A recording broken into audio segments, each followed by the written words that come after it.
இலைகளில் காதல் கடிதம் வண்டு எழுதும் பூஞ்சோலை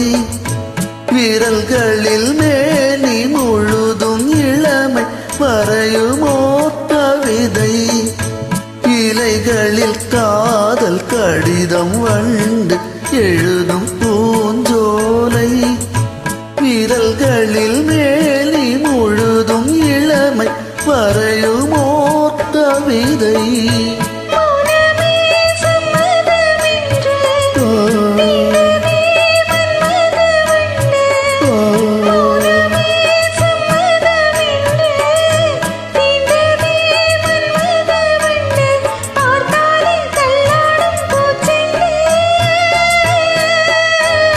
ரோஜாவை தாலாட்டும் தென்றல்